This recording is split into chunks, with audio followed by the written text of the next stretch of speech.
अस्सलाम वालेकुम, मैं हूँ रज़ी ताहिर। काज़ी मुजीबुर रहमान साहब के ऑफिशियल चैनल पर एक दफ़ा फिर आपको खुश आमदीद। काज़ी साहब हमेशा की तरह हमारे साथ मौजूद हैं और आज हम बात करेंगे कि नौजवान जो तरक्की की रास्ते पर जाना चाहता है, उस नौजवान को तरक्की की तरफ ले जाने के लिए माशरे का क्या किरदार है, और ख़ुसूसन माशरा तो बाद में आता है, जो उसका घर है उस घर का क्या किरदार है। घर में वालिदैन हैं, बहन भाई हैं, अज़ीज़ व अकारिब हैं, उनका क्या किरदार है कि वो कैसे एक नौजवान को तरक्की के ज़ीने जो चढ़ रहा है उसको अनकरेज करें, उसको आगे लेकर चलें या उसका रास्ता रोकें। दो ही रास्ते होते हैं, या तो आप नौजवानों को आगे लेके जाते हैं। काज़ी साहब, एक दफ़ा फिर आपका शुक्रिया, आपने फिर अपनी मसरूफ़ियत की वजह से वक्त दिया।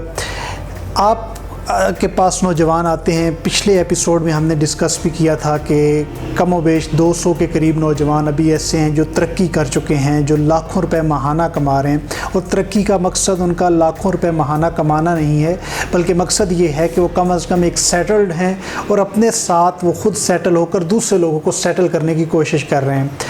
वालिदैन का कितना किरदार है किसी भी नौजवान की तरक्की के लिए? इसमें एक चीज़ मैं करेक्शन ये कर दूं कि 200 वो लोग हैं जो लाखों रुपीस कमा चुके हैं और थाउजेंड्स वो लोग हैं जो 50,000 70,000 एक तरक्की की तरफ अपनी मंजिल गामज़न है। थाउजेंड्स ऐसे लोग हैं। वालिदैन का इसमें बहुत अहम किरदार है। आपने बहुत अच्छा सवाल किया। अगर हमारा जिस्म कोई काम करना चाहता है, मैं इसकी मिसाल यूँ दूँगा कि अगर जिस्म के सारे ऑर्गन्स काम नहीं करेंगे और सारी ज़िम्मेदारी एक हाथ पे डाल देंगे और उसमें आंखें शरीक नहीं होंगी, उसमें कान शरीक नहीं होंगे, उसमें टांगें शरीक नहीं होंगी और सारा इल्ज़ाम भी एक हाथ को दे देंगे, तो ऐसा नहीं हो सकता कि एक हाथ सारे काम कर दे। बज़ाहिर एक शख्स काम कर रहा होता है, एक शख्स तरक्की कर रहा होता है, एक शख्स अपनी सक्सेस की जंग लड़ रहा होता है, लेकिन बैक पे बहुत सारे किरदार होते हैं। हमारी सोसाइटी में बड़ा प्रॉब्लम ये है कि यंगस्टर यूथ जो है उसके कुछ लोगों के पेरेंट्स कोऑपरेटिव होते हैं, लेकिन ज़्यादा मेरे मुशाहिदे में ये आया है कि उनके पेरेंट्स कोऑपरेटिव नहीं होते। वो जब घर जाता है तो उसको तरह तरह की बातें सुननी पड़ती हैं, उसको डिफरेंट किस्म के सवालात का सामना करना पड़ता है। किस काम में पड़ गए हो, क्या कर रहे हो, कब कामयाब होगे। मैं वालिदैन को एक ही मशवरा देना चाहूँगा, जिस तरह आप अपने बच्चों को स्टडी कराते हैं, उनकी एजुकेशन कंप्लीट करते हैं, एजुकेशन कंप्लीट करने के बाद आप 2 ईयर्स उन्हें अपने आइडियाज़ के लिए दे दें, जिसमें आप उनको अप्रिशिएट करें, जिनको उनको सपोर्ट करें। वो घर जाएँ, उनको अच्छा खाना मिले, उनको अप्रिसिएशन मिले, उनको सुकून मिले, उनको हर टाइम अप्रिशिएट करें कि बेटा मैं एक बुक आपको रिकमेंड करूंगा, रिच डैड पुअर डैड, अमीर बाप गरीब बाप, रॉबर्ट कियोसाकी की है। दुनिया में बहुत बेस्ट सेलर बुक है। अगर मेरे बस में हो तो मैं हर पेरेंट को ये कहूँ कि पहले आप बुक पढ़ें, फिर आप अपने बच्चों की परवरिश करें। उसमें वो कहता है कि आप अपने बच्चों से दबाव हटाएं, उन्हें आइडियाज़ के लिए काम करने दें, उन्हें किसी मिशन के लिए काम करने दें, आप ये सोचें कि आपके बच्चे किस तरफ जाना चाहते हैं, आप उन्हें उस तरफ जाने दें। मैं एक मिसाल देता हूँ।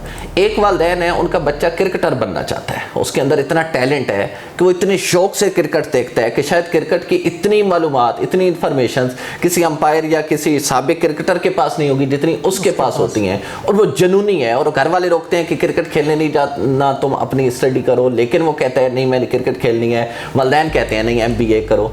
तो अगर वही पेरेंट्स उसे क्रिकेट खेलने की इजाज़त दे दें तो कल वो एक इंटरनेशनल प्लेयर बन के सामने आएगा, उसका ड्रीम पूरा हो जाएगा। एक का इंटरेस्ट IT में है, एक का इंटरेस्ट बिजनेस में है, एक का इंटरेस्ट ब्रांड बनाने में है।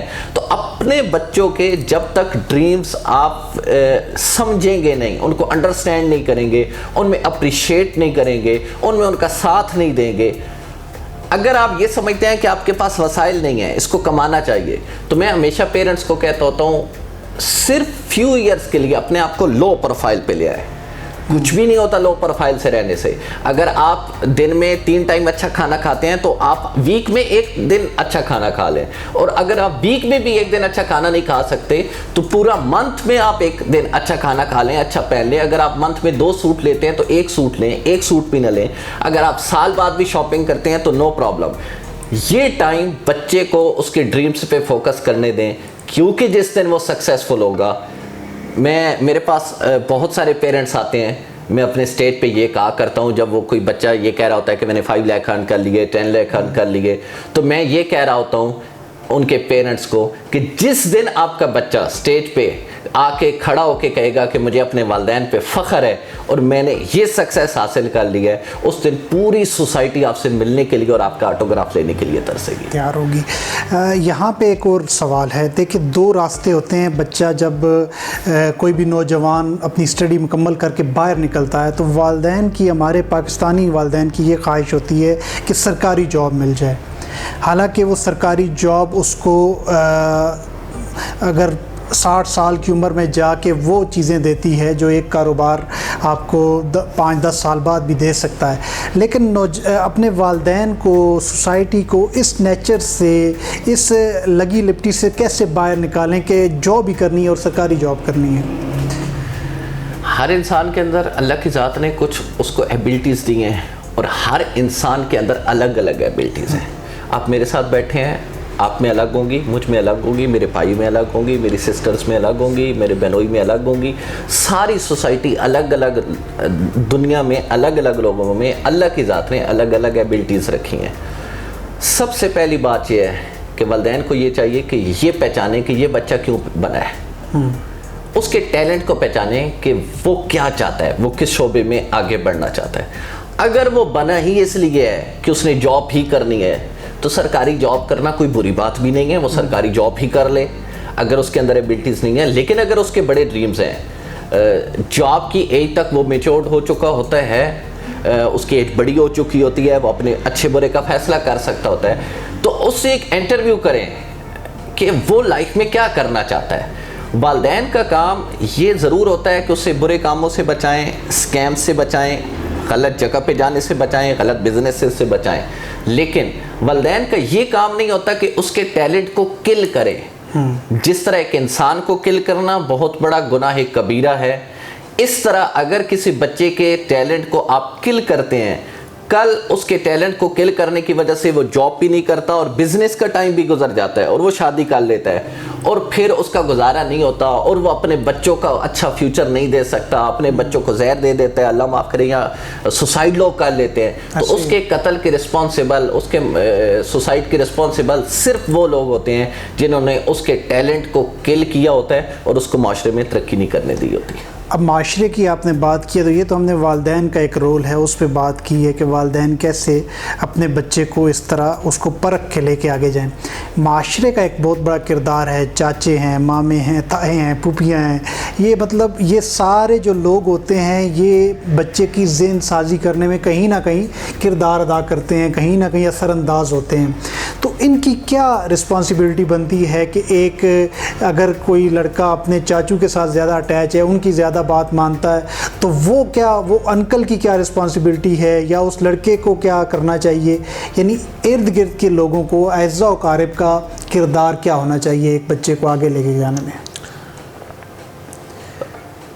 सोसाइटी का किरदार क्या होना चाहिए ये तो सेकंड बात है। इससे पहले इम्पोर्टेंट ये है कि जो सक्सेस हासिल करना चाहता है, जिस शोबे के टॉप में जाना चाहता है, उसका किरदार क्या होना चाहिए।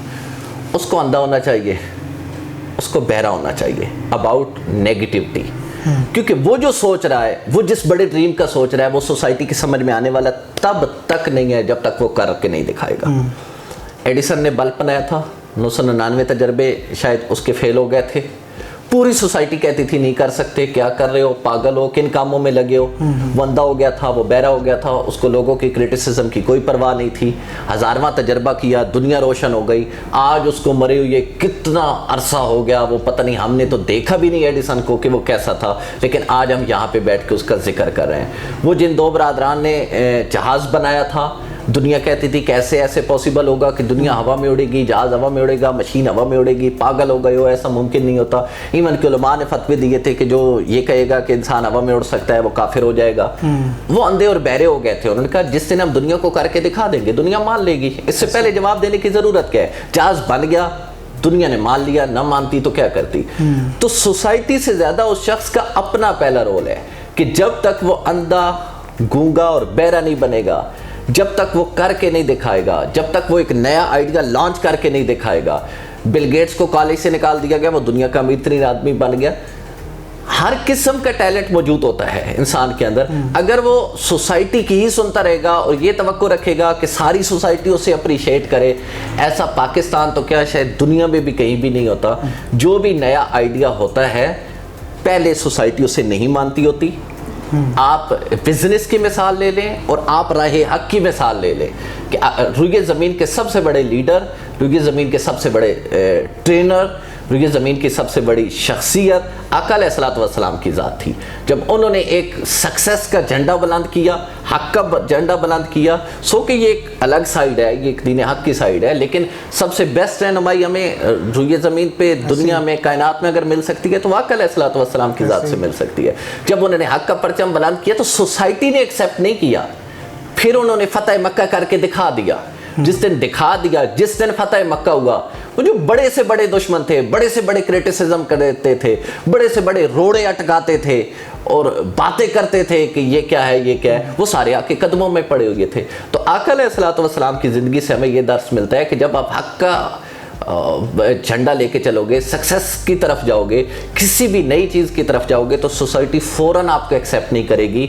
आपको अपना काम करना होगा। जिस दिन आप सक्सेसफुल हो जाओगे, सोसाइटी आपका ऑटोग्राफ लेने के लिए हज़ारों लोग लाइनों में लगे होंगे। इन अ लाइटर नोट कि अगर फूफी की बेटी का रिश्ता भी लेना है तो कामयाब होके ले लें, ज़रूरी नहीं है कि गवर्नमेंट जॉब। वो एक सेंटेंस कहा जाता है बहुत प्यारा कि एक लड़की आपको कभी भी कामयाब मुस्तकबिल नहीं दे सकती, लेकिन आपको एक आपका कामयाब मुस्तकबिल आपको हज़ारों लड़कियां दे सकता है। तो यस, लव भी उस टाइम करना चाहिए कि जब आप लव के काबिल हो जाएं, उस टाइम नहीं करना चाहिए कि जब लव आपका कैरियर भी तबाह करके रख दे। ऐसे ही है। और ये हमारी गुफ्तगू का तीसरा पार्ट जो अभी शुरू नहीं हुआ, इस पर फिर कभी बात करेंगे कैसे लाइफ पार्टनर्स, कैसे दोस्त आपके तावन कर सकते हैं आपके साथ, और कोई ऐसे दोस्त भी होते हैं जो आपके साथ तावन नहीं कर रहे होते बल्कि आपकी जड़ें काट रहे होते हैं, आपको इस तरफ लेके जा रहे होते हैं जो नेगेटिविटी का रास्ता है। तो ये भी एक बहुत बड़ा टॉपिक है, इस पर बात करेंगे। और यकीनन आज की भी जो ये हमारी गुफ्तगू है ये आपके लिए बहुत ही फ़ायदेमंद साबित हुई होगी। एक दफ़ा फिर कहूँ काजी मुजीब साहब के ऑफिशियल यूट्यूब चैनल को ज़रूर सब्सक्राइब कीजिए। इसलिए नहीं कि काजी मुजीब साहब को इसका फ़ायदा है, इसलिए कि इसका आपको फ़ायदा है कि आपको हर नई आने वाली वीडियो ज़िंदगी में एक नई बहार इंशाअल्लाह देकर जाएगी। इजाज़त दीजिए, अल्लाह निगहबान।